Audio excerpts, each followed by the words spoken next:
Class 12 UP board के प्यारे विद्यार्थियों, स्वागत है आप सभी का शिवम लेक्चरर में। भूगोल का पेपर है जो 26 फरवरी 2026 के लिए सबसे ज़्यादा महत्वपूर्ण है। मेरे प्यारे बच्चों, पूरा पेपर एकदम अच्छे से आंसर के साथ हल करके आपको बताने वाले हैं, तो आप लोग वीडियो को पूरा अंत तक देखिएगा। यह एक वायरल पेपर है और बोर्ड एग्जाम के लिए सबसे ज़्यादा महत्वपूर्ण है। समय 3 घंटे 15 मिनट का होता है मेरे प्यारे बच्चों, और पूर्णांक होता है 70 का। यहाँ पर थोड़ा सा निर्देश देख लेते हैं। निर्देश में क्या है? प्रारंभ के 15 मिनट परीक्षार्थियों को प्रश्न पत्र पढ़ने के लिए निर्धारित है। सभी प्रश्न करने अनिवार्य हैं। प्रश्न संख्या 1 से 8 बहुविकल्पीय है। प्रश्न संख्या 9 से 16 अति लघु उत्तरीय है, जिनका उत्तर आपको लगभग 20 शब्दों में देना है। प्रश्न संख्या 13 से 17 से 22 लघु उत्तरीय है, जिनका उत्तर आपको 50 शब्दों में, तथा प्रश्न संख्या 23-24 विस्तृत उत्तरीय प्रश्न है, जिनका उत्तर आपको 150 शब्दों में देना है। प्रश्न संख्या 25 से 26 मानचित्र कार्य है। सभी प्रश्नों के निर्धारित अंक उनके सामने अंकित हैं कि कौन सा प्रश्न कितने अंक का है। उपयुक्त रेखा मानचित्रों में आरेखों से अपने उत्तरों की पुष्टि कीजिए। तो सभी लोग वीडियो को लाइक करेंगे, चैनल पर नए होंगे चैनल को सब्सक्राइब करेंगे, शेयर करेंगे। चलिए वीडियो को शुरू करते हैं। सबसे पहले बहुविकल्पीय प्रश्न। प्रश्न नंबर 1 है, मानव विकास के निम्न स्तर वाले देश निम्न में से किस सेक्टर पर अधिक व्यय करते हैं? पोषण पर करते हैं, आवास पर, शिक्षा पर, या प्रतिरक्षा पर? तो मानव विकास के निम्न स्तर वाले देश निम्न में से किस सेक्टर पर अधिक व्यय करते हैं? तो प्रतिरक्षा पर अधिक व्यय करते हैं। घ ऑप्शन राइट हो जाएगा। प्रश्न नंबर 2 है, पशुओं पर आधारित उद्योग निम्न में से कौन सा है? दुग्ध उद्योग है, मांस उद्योग है, चमड़ा एवं ऊन उद्योग है। तो पशुओं पर आधारित उद्योग दुग्ध उद्योग भी है, मांस उद्योग भी है, चमड़ा एवं ऊन उद्योग भी है। तो आपका घ ऑप्शन राइट हो जाएगा, ए सभी। इसके बाद मेरे प्यारे बच्चों प्रश्न नंबर 3 है, क्या कह रहा है? निम्नलिखित में से कौन सा खनिज भूरा हीरा के नाम से जाना जाता है? लौह, मैग्नीज, लिग्नाइट, अभ्रक। तो भूरा हीरा के नाम से जाना जाता है मैग्नीज। आपका खा ऑप्शन राइट हो जाएगा।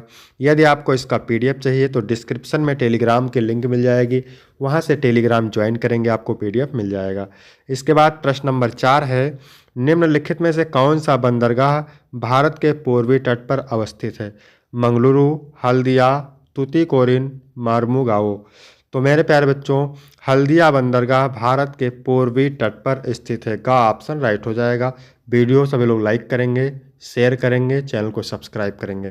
प्रश्न नंबर 5 है, निम्नलिखित में से कौन सी प्राथमिक क्रिया नहीं है? आखेट, कृषि, खनन, विनिर्माण। तो ये विनिर्माण जो है ये प्राथमिक क्रिया नहीं है। घा ऑप्शन बिल्कुल राइट हो जाएगा। ठीक है, आखेट, खनन और कृषि ये प्राथमिक क्रियाएं हैं। इसके बाद प्रश्न नंबर 6 है, निम्नलिखित में से किस देश में सहकारी कृषि का प्रयोग अति सफल रहा? रूस, डेनमार्क, नीदरलैंड, मंगोलिया। तो इसका राइट आंसर हो जाएगा नीदरलैंड। 7 नंबर है, मानव भूगोल का जन्मदाता कौन है? ब्लास, फ्रेडरिक रैटजल, एलन सैम्पल, इनमें से कोई नहीं।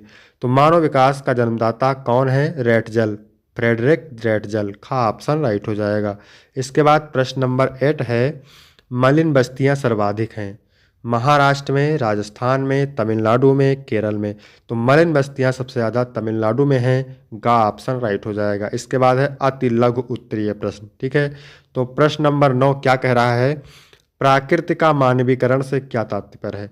तो प्राकृति द्वारा दिए गए अवसरों का मानव द्वारा उपयोग करने से धीरे धीरे प्राकृतिक का मानवीकरण हो जाता है। यानी प्राकृति द्वारा दिए गए अवसरों का मानव द्वारा उपयोग करने से धीरे धीरे प्राकृति का मानवीकरण हो जाता है। इसके बाद 10 नंबर प्रश्न है, जनसंख्या प्रवास से क्या तात्पर्य है? जनसंख्या का प्रवास एक प्रकार की भौगोलिक गतिशीलता या स्थानिक गतिशीलता है जो एक भौगोलिक इकाई से दूसरी भौगोलिक इकाई में होता है। अपने सामान्य निवास स्थान से किसी दूसरे स्थान पर जाकर रहना प्रवास कहलाता है। ठीक है, इसके बाद 11 नंबर प्रश्न है, वृद्धि और विकास में अंतर बताइए। तो वृद्धि शारीरिक रचना और शारीरिक बदलाव की ओर संकेत करती है। वृद्धि केवल परिपक्व अवस्था तक ही सीमित होती है, जबकि विकास जीवन प्रयत्न चलने वाली प्रक्रिया है। इसके बाद 12 नंबर प्रश्न है, मिश्रित कृषि की 2 विशेषताओं का उल्लेख कीजिए। तो पहली विशेषता है, एक ही खेत में कृषि फसल उगाई जाती है और पशुपालन भी किया जाता है। पहली विशेषता है मिश्रित कृषि की कि एक ही खेत में कृषि फसल उगाई जाती है और पशुपालन भी किया जाता है। दूसरा है इसमें कोई मौसमी बेरोजगारी नहीं होती और कृषि वर्ष भर बिजी रहती है, व्यस्त रहता है। इसके बाद 12 नंबर प्रश्न है, पंचम क्रियाकलाप को स्पष्ट कीजिए। उच्च स्तरीय निर्णय लेने तथा नीतियों का निर्धारण करने वाले ज्ञान आधारित सेवाएं और क्रियाकलाप पंचम क्रियाकलाप कहलाते हैं। उच्च स्तरीय निर्णय लेने तथा नीतियों का निर्धारण करने वाले ज्ञान आधारित सेवाएं और क्रियाकलाप पंचम क्रियाकलाप कहलाते हैं। इसके बाद 14 नंबर है, मुक्त व्यापार किसे कहते हैं। तो व्यापार हेतु अर्थव्यवस्थाओं को खोलने तथा व्यापार में उदारीकरण और भूमंडलीकरण के नीति अपनाने को मुक्त व्यापार कहते हैं। ठीक है, व्यापार हेतु अर्थव्यवस्था को खोलने तथा व्यापार में उदारीकरण और भूमंडलीकरण के नीति अपनाने को मुक्त व्यापार कहते हैं। इसके बाद 15 नंबर प्रश्न है, साहित्य बस्ती को परिभाषित कीजिए। तो साहित्य बस्तियाँ वह होती हैं जिनमें मकान एक दूसरे के समीप बनाए जाते हैं। ठीक है, एकदम घने सटे हुए। इस तरह की बस्तियों का विकास नदी घाटियों के सहारे या उपजाऊ मैदान में होता है। इसके बाद 16 नंबर है, जल संभर प्रबंधन सत्य को परिभाषित कीजिए। तो जल संभर प्रबंधन से आशय उस व्यवस्था से है जिसमें धरातलीय और भौम जल संसाधनों का दक्ष प्रबंधन किया जाता है। इसके बाद है मेरे प्यारे बच्चों लघु उत्तरीय प्रश्न। प्रत्येक उत्तर के लिए आपको 4 अंक मिलेगा। उत्तर आपको लगभग 50 शब्दों में देना है। बंजर भूमि और कृषि योग्य भूमि में अंतर स्पष्ट कीजिए। बंजर भूमि यह अनुपजाऊ होती है जो कृषि योग्य नहीं है। ऐसी भूमि पहाड़ों, मरुस्थलों आदि में होती है। कृषि योग्य भूमि इस वर्ग में उस भूमि को शामिल किया जाता है जिस पर पिछले 5 वर्षों अथवा इससे अधिक समय तक कृषि नहीं की गई हो। आधुनिक प्रौद्योगिकी के प्रयोग से इसे कृषि योग्य बनाया जा सकता है।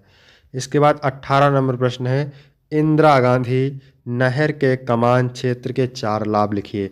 तो इंदिरा गांधी नहर के कमान क्षेत्र के 4 लाभ निम्न हैं। सिंचाई की सुविधा, पेयजल की आपूर्ति, कृषि और पशुधन का विकास तथा औद्योगिक और सामाजिक विकास। इसके बाद है 19 नंबर, महामार्ग से क्या आशय है। तो महामार्ग का आशय एक लंबी दूरी के उच्च गुणवत्ता वाले चौड़े सड़क मार्ग से है जो विभिन्न शहरों, राज्यों या देशों को जोड़ता है और यातायात के सुगम प्रवाह को सुनिश्चित करता है। यह यातायात के लिए मुख्य मार्ग होता है जो तेज गति और भारी वाहनों के आवागमन के लिए उपयुक्त होता है और इसमें अक्सर पुल और फ्लाईओवर जैसी सुविधाएं होती हैं। इसके बाद 20 नंबर प्रश्न है, भारत में जल संरक्षण के उपायों का वर्णन कीजिए। तो भारत में जल संरक्षण के लिए व्यक्तिगत प्रयासों जैसे रिसाव रोकना, जल बचत उपकरणों का उपयोग करना और नल बंद रखना, सामुदायिक और सरकारी प्रयासों जैसे वर्षा जल संचयन, जलाशय निर्माण और वनीकरण तथा कृषि क्षेत्र में कुशल सिंचाई विधियों और लवणीय जल के उपयोग जैसी रणनीतियाँ शामिल हैं। इसके बाद है 21 नंबर प्रश्न, पवन ऊर्जा क्या है, इसके लाभ तथा उत्पादक राज्यों के नाम लिखिए। पवन ऊर्जा गतिमान हवा की गतिज ऊर्जा का उपयोग करके बिजली उत्पन्न करने का एक नवीकरणीय तरीका है। यह एक स्वच्छ ऊर्जा स्रोत है जो हवा के चलने पर पवन टरबाइनों को घुमाता है और इसके लाभों में कम परिचालन लागत, स्वच्छ हवा के लिए प्रदूषण में कमी और ग्रामीण समुदायों के लिए रोजगार और राजस्व सृजन शामिल है।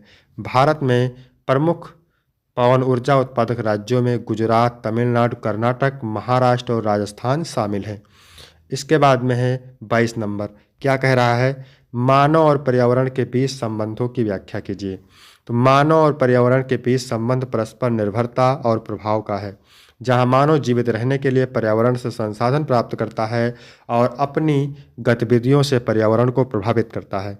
यह संबंध एक तरफा नहीं है, मानव विकास पर निर्भर है, लेकिन उसकी गतिविधियां जैसे कृषि, उद्योग, शहरीकरण पर्यावरण पर सकारात्मक और नकारात्मक दोनों तरह के प्रभाव डालती है, जिससे प्रदूषण, वनों की कटाई और संसाधनों की कमी जैसी समस्याएं उत्पन्न होती हैं।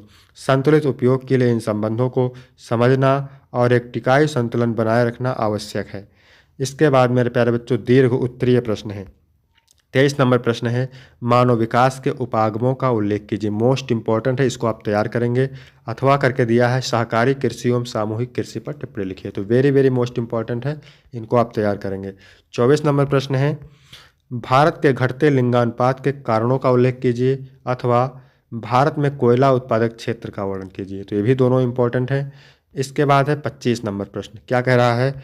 भारत के दिए गए मानचित्र में निम्नलिखित को उपयुक्त चिन्हों द्वारा दर्शाइए और उनके नाम लिखिए। 5 अंक यहाँ से मिलेंगे आपको। सबसे कम जनसंख्या घनत्व वाला राज्य अरुणाचल प्रदेश, इस राज्य की राजधानी ईटानगर, उत्तर प्रदेश का प्रमुख आणविक ऊर्जा संयंत्र नरोरा, चावल का अग्रणी उत्पादक राज्य पश्चिम बंगाल और क्षेत्रफल की दृष्टि से सबसे बड़ा राज्य राजस्थान।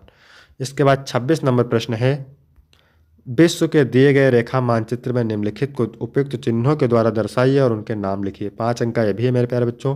ठीक है, तो पहला है एशिया में सबसे अधिक जनसंख्या वाला देश भारत है। विश्व का चौथा सबसे अधिक जनसंख्या वाला देश इंडोनेशिया। जापान का राजधानी नगर टोक्यो। दक्षिण अमेरिका की एक प्रमुख नदी अमेजन नदी। विश्व का न्यूनतम जनसंख्या वाला महाद्वीप अंटार्कटिका। तो मेरे प्यारे बच्चों, वीडियो कैसा लगा? वीडियो अच्छा लगा हो तो वीडियो को लाइक करेंगे, चैनल को सब्सक्राइब करेंगे। फिर मिलते हैं आपको अगली वीडियो में। तब तक के लिए जय हिंद, जय भारत।